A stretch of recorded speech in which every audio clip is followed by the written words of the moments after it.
it's a worry. I think if you looked at the budget, it really depicts or portrays a weakening situation in the South African economy. That was my biggest worry, is that there was nothing to cheer about. I think the only thing to cheer about is that taxes didn't go up, or certainly the major taxes, no increase in VAT or personal income taxes. But I think if you look past that, the worrying sign is that revenues continue to miss their targets.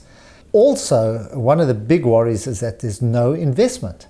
No investment's taking place. So any money that should have gone to an investment is now going to bail out Eskom. And even the Eskom bailout at 23 billion a year for the next couple of years only covers interest.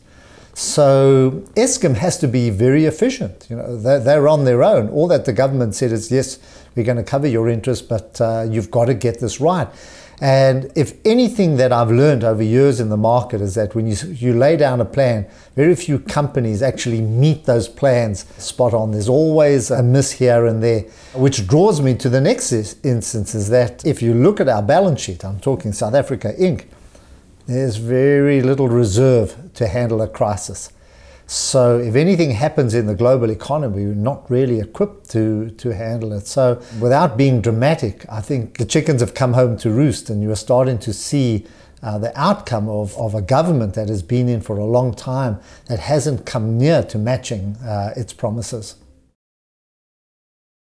I think the one thing that gives me optimism, and it's something that's probably neglected, and we have to look into it a little further, is that we're at the early stages of a commodity boom, or a boom in commodity shares.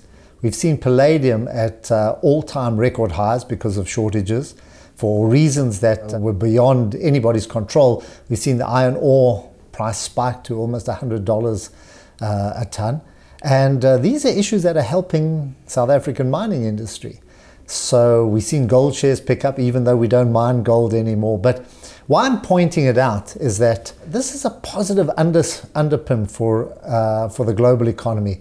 When commodity shares start to go up and when oil starts to pick up, it generally points to better conditions in the broader economy.